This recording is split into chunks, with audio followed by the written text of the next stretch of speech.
Bom dia, alunos. Continuando nossos estudos sobre as plantas, nós vamos falar agora sobre fisiologia vegetal. Esse assunto vocês vão encontrar nas páginas 516 a 519 do seu livro-texto, ok?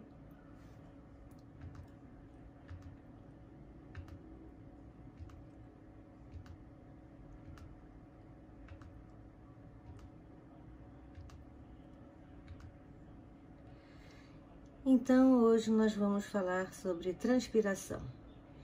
E o que vem a ser esse fenômeno? Bem, a transpiração é um processo no qual a planta libera água em estado gasoso e, se ocorrer em excesso, pode até ser bem prejudicial.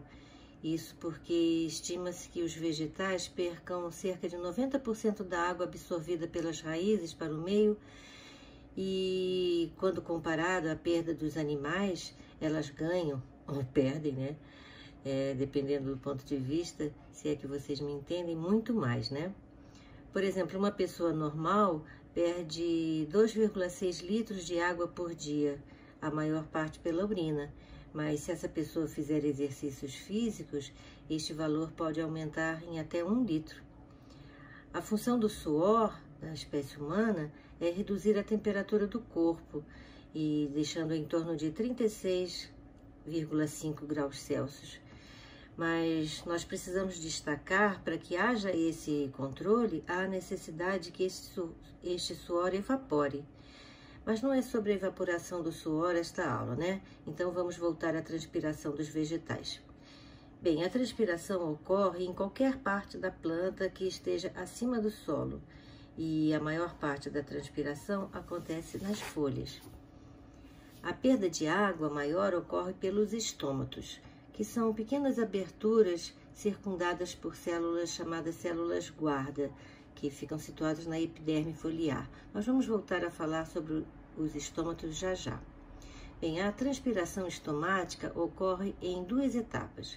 Primeiro, ocorre a evaporação da água que está presente na superfície da parede celular das células que circundam os espaços intercelulares das folhas. E, em segundo lugar, a difusão do vapor de água para a atmosfera. Como eu falei, a transpiração em excesso pode ser extremamente prejudicial, porque pode levar a planta à desidratação.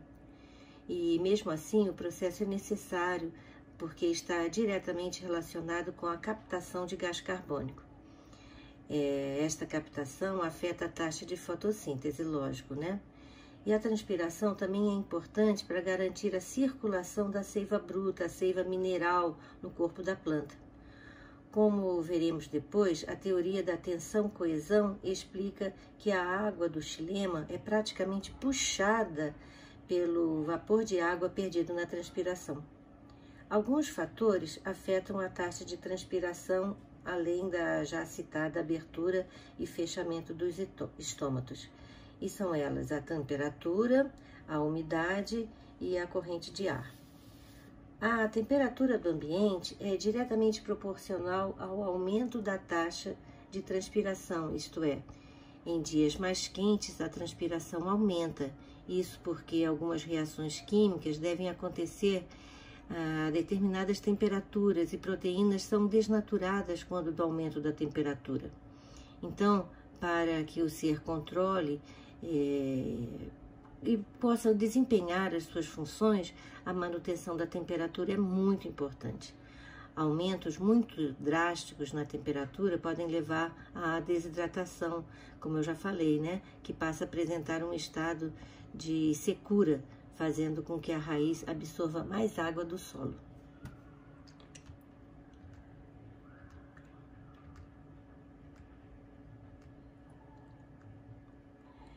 A umidade afeta inversamente proporcional à taxa de transpiração. Quando a umidade relativa no ambiente é muito baixa, a transpiração é elevada. E quando a umidade atmosférica eleva-se, baixa a transpiração, porque a concentração de água no ambiente é maior do que nos tecidos vegetais. O vento também é um importante fator que atua na taxa de transpiração. Em baixas intensidades, o vento afeta pouco esse processo, uma vez que a umidade ao redor da planta aumenta, causando uma estabilização na perda d'água. Quando a velocidade do vento aumenta, ele carrega essa umidade, aumentando a transpiração. Esse efeito é contínuo, sem que haja uma estabilização, o que pode ser danoso para a planta caso ela fique exposta a fortes ventos por longos períodos de tempo. Por isso, os vegetais em altas altitudes, crescem melhor em porções de relevo que são menos atingidas pelo vento. Nós não podemos esquecer também os fatores da própria planta, além desses fatores abióticos, A superfície de evaporação, a espessura da cutícula e a presença de tricomas são muito importantes. Quanto maior a superfície de evaporação, lógico, será maior a transpiração. Vocês lembram das folhas das gimnospermas, Porque as folhas das gimnospermas são aciculares e assim elas diminuem a taxa de perda d'água pela planta, já que esses vegetais vivem em ambientes de lençóis freáticos mais profundos, Com dificuldade de captar de absorver essa água. A espessura da cutícula também é muito importante e veremos a seguir. Por fim, as plantas podem ter apêndices epidérmicos chamados de tricomas. Os tricomas, além de exercerem um papel fundamental na taxonomia, relacionam-se com a diminuição da perda de água e também com a proteção contra a herbivoria, além de terem a função de atrair polinizadores, porque eles produzem óleos, produzem néctar e sucos digestivos nas plantas carnívoras e também resina. Vamos ver então os tipos de transpiração. Transpiração cuticular, cerca de 10%, e transpiração estomática, que é responsável por 90% da transpiração do vegetal.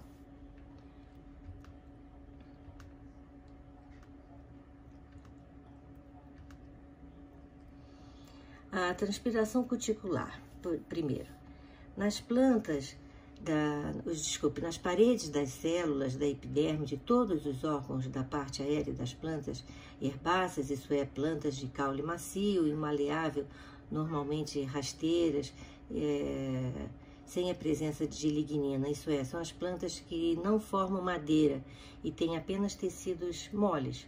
Voltando, nas plantas herbáceas, nas folhas e caules jovens de uma planta rastejante, existe uma estrutura chamada cutícula.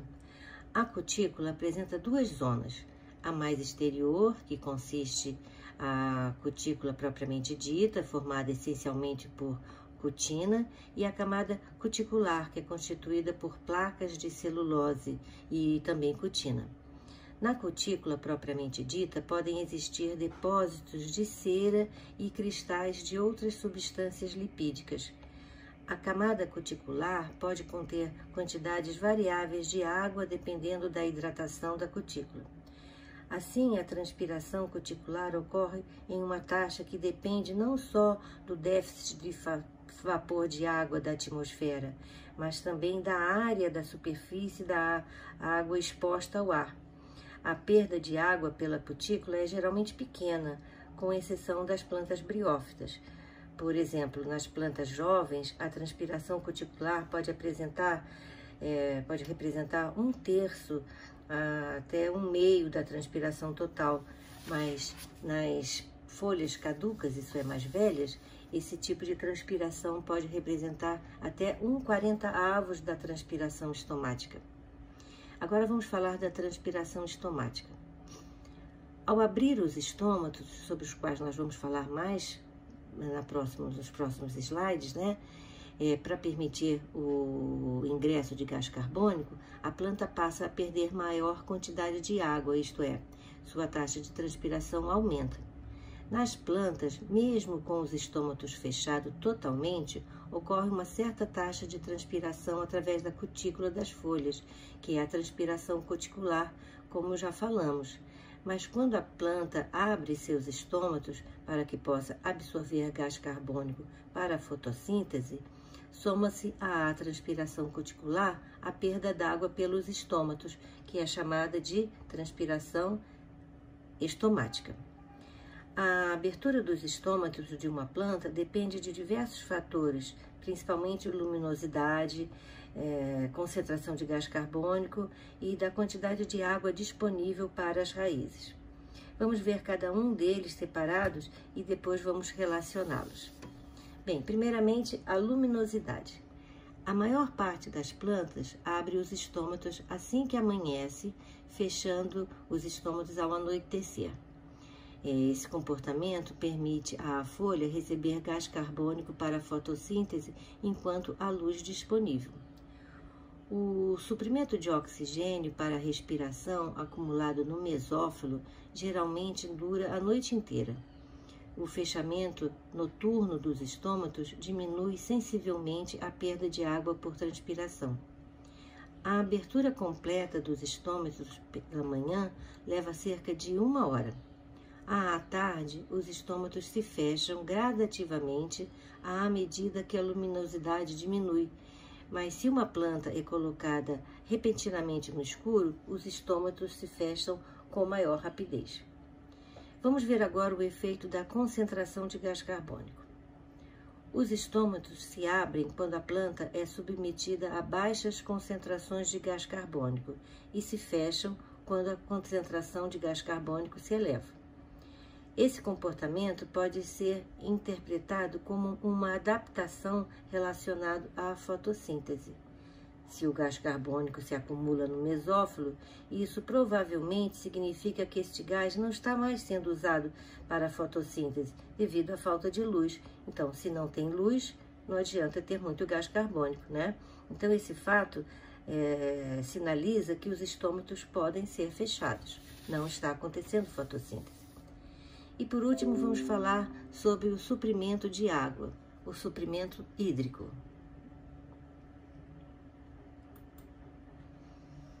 A disponibilidade de água no solo exerce grande influência sobre os movimentos dos estômatos. Por exemplo, se há falta d'água para a planta, os estômatos se fecham, mesmo com luz disponível para a fotossíntese e com baixa concentração de gás carbônico. O movimento estomático, quando o suprimento hídrico é adequado, deve-se à entrada e à saída de íons potássio nas células guarda. Em presença de luz ou sob baixa concentração de gás carbônico, íons K+, são bombeados das células acessórias para o interior das células guarda. O aumento da concentração desses íons faz com que as células guarda absorvam água das células sensoriais por osmose. E elas se tornam túrgidas e abrindo assim o ostíolo. O ostíolo é a abertura do estômago, tá? Quando não tem luz ou sob alta concentração de gás carbônico, as células estomáticas perdem íons K+ para as células acessórias. Com isso, diminui a sua pressão osmótica e elas cedem água para as células acessórias, tornando-se flácidas e fechando o ostíolo. Durante a abertura dos estômatos, sob influência da luz, também acontece a diminuição da quantidade de amido presente no citoplasma das células guarda. Isso porque a luz, em particular o comprimento de onda relativo ao azul, ativa a quebra de moléculas de amido com produção de ácidos orgânicos. E o aumento desses ácidos no citoplasma da célula proporciona a entrada de íons H+ nas células guarda, o que aumenta a pressão osmótica, com o consequente aumento da turgidez da célula e abertura do estíolo. Recentemente, descobriu-se que um hormônio vegetal denominado ácido abscísico, sobre o qual falaremos na próxima aula, também está envolvido no fechamento dos estômatos. Esse ácido parece que é o fator que determina o fechamento dos estômatos em condições de falta de água.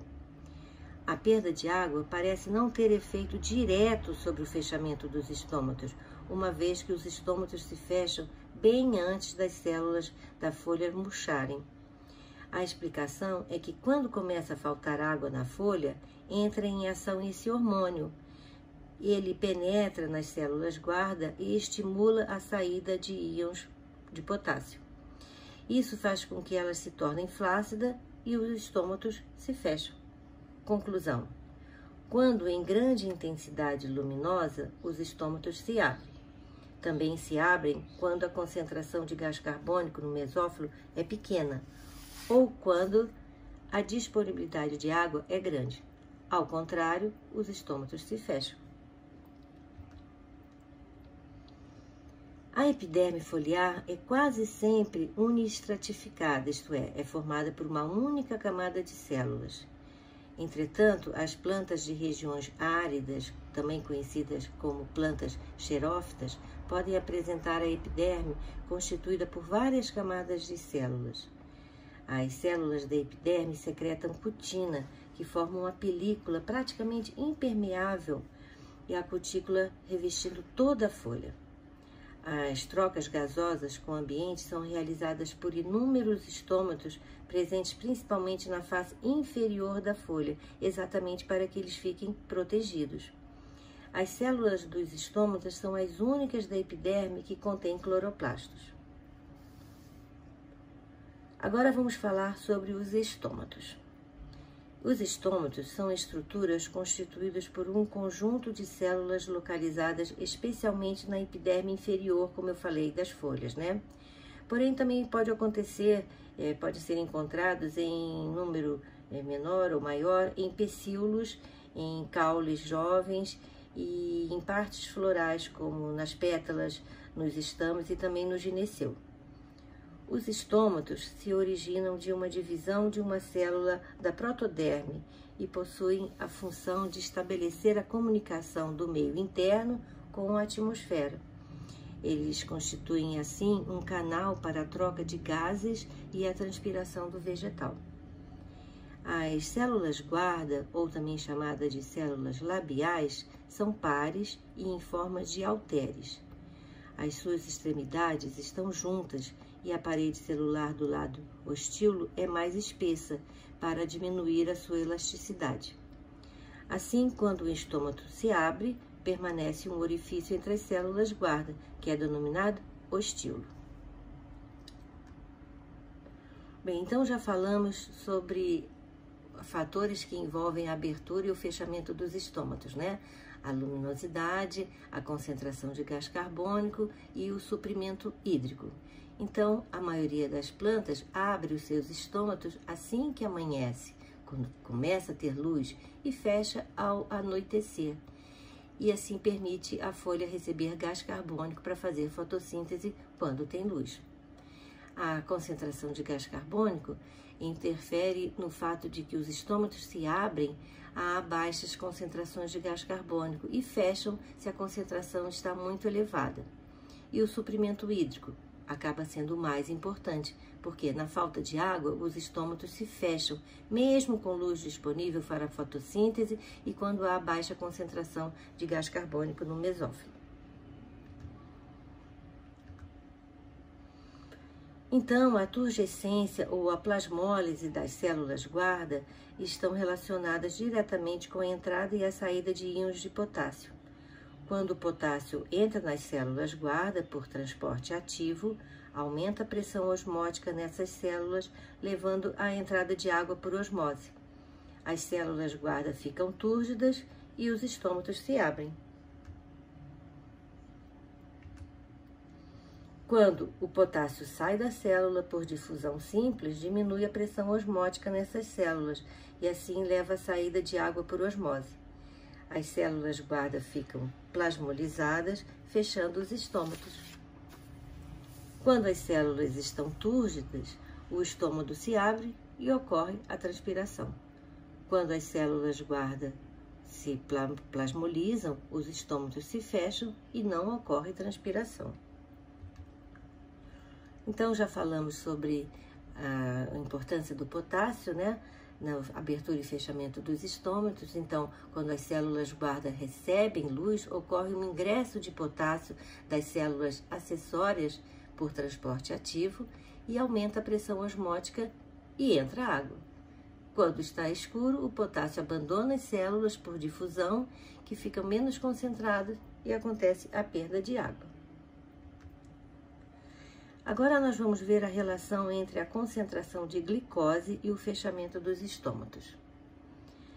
A presença de luz favorece a abertura dos estômatos através de mecanismos ainda não totalmente compreendidos.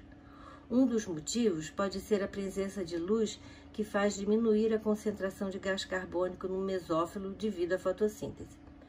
A diminuição do gás carbônico aumenta o pH do meio, que fica alcalino. Em ambientes alcalinos, enzimas envolvidas na degradação do amido são ativadas e assim aumenta a concentração de glicose no mesófilo. Este aumento de solutos solúveis faz diminuir o potencial de água e a água entra por osmose nas células labiais que ficam inchadas. Vamos ver algumas curiosidades que são exceções, tá? Por exemplo, em plantas de metabolismo CAN, os estômatos são abertos durante a noite e, dessa forma, sem a influência das altas temperaturas diurnas, as plantas transpiram e ainda executam trocas gasosas. As plantas CAN são aquelas que vivem em ambientes com clima quente e seco e que reduzem a perda de água, por exemplo, as bromélias. Por outro lado, as plantas aquáticas, cujo problema reside em eliminar água do organismo, os estômatos são abundantes em toda a superfície imersa da planta e permanecem abertos a maior parte do dia.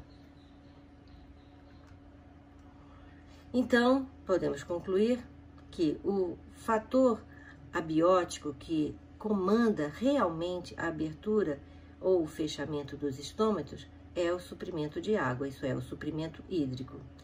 Por uma questão de economia, em dias de sol e pouca umidade no ambiente, os estômatos se fecham, mesmo que isso prejudique a fotossíntese. A abertura e o fechamento dos estômatos são uma estratégia da planta para a sua sobrevivência, uma vez que, com esse mecanismo, ela consegue, por exemplo, evitar a perda d'água em ambientes com baixa disponibilidade hídrica. Além disso, o fechamento também evita que grande quantidade de gás carbônico fique disponível no mesófilo. E, como já falamos, o ácido abscísico entra em ação quando começa a falta de água na folha, e aí ele penetra nas células guarda e estimula a saída de íons K+.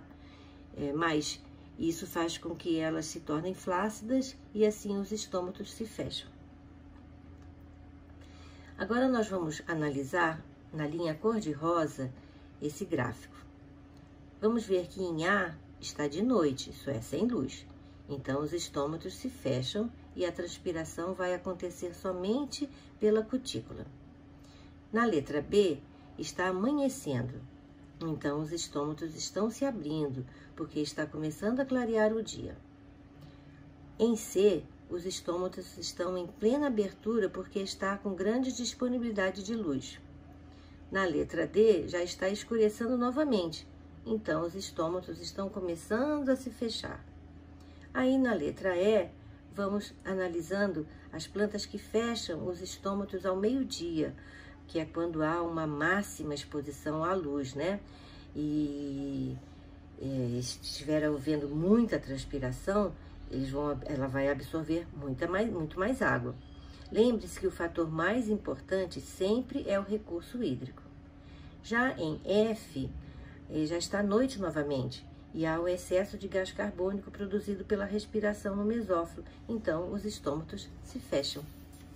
Já na linha azul, que representa a absorção de água pela planta, ela está diminuindo à noite, porque eles também diminuem a transpiração e volta a ser alta durante o dia para compensar a taxa de transpiração que também aumentou. E por fim vamos falar na gutação. A gutação é a eliminação de água em estado líquido, ao contrário da transpiração, que é em estado de vapor. A gutação acontece graças ao processo de pressão da raiz. Ela se caracteriza pelo surgimento de gotículas de água pura ou dissolução de solutos orgânicos e inorgânicos nas bordas ou no ápice das folhas. Essa água é proveniente do interior do corpo da planta e muitas vezes pode ser confundida com o orvalho. E não é o orvalho, porque o orvalho é um fenômeno formado devido à condensação da água presente no ar. E a gutação é consequência do processo denominado pressão da raiz. Essa pressão da raiz, existe em momentos em que a transpiração da planta está acontecendo lentamente ou não está acontecendo, como por exemplo à noite. Nessas situações, as células da raiz continuam secretando íons dentro do xilema, fazendo com que o potencial de água dentro do xilema se torne mais negativo. Isso faz com que a água penetre no xilema por osmose, desenvolvendo-se uma pressão positiva, a chamada pressão positiva da raiz, que força a água para cima através do xilema. A gutação ocorre, portanto, por causa dessa pressão da raiz, que faz com que a água seja forçada para as folhas. Como a água que entra nas folhas é maior do que a quantidade que está sendo transpirada, ela é eliminada. Essa saída de água acontece por estruturas especializadas chamadas de hidatódios. Esses hidatódios se localizam nas bordas foliares e também podem ser chamados de poros aquíferos ou estômatos modificados. De uma maneira geral, podemos dizer que a gutação ocorre quando algumas condições especiais acontecem, como, por exemplo, redução da transpiração pela planta, ou quando há grande disponibilidade de água no solo, ou quando há alta umidade relativa no ar. E isso ocorre geralmente à noite ou em dias com temperaturas mais baixas e umidade relativa do ar elevada. São essas gotinhas que vocês podem ver nessa figura ao lado. E é muito bonito de se ver, realmente. Quem já presenciou sabe que é um fenômeno muito bonitinho, né? Que ficam umas gotinhas de água nas pontinhas das folhas. Isso, e outro dia apareceu até no Jornal Nacional, que essas gotinhas até congelaram e as plantas ficaram assim ornamentadas, como se fossem pedrinhas brilhantes, né? As folhas ficaram brilhantes. É uma cena muito bonita de se ver. Bem, alunos, por hoje é só e até a próxima aula.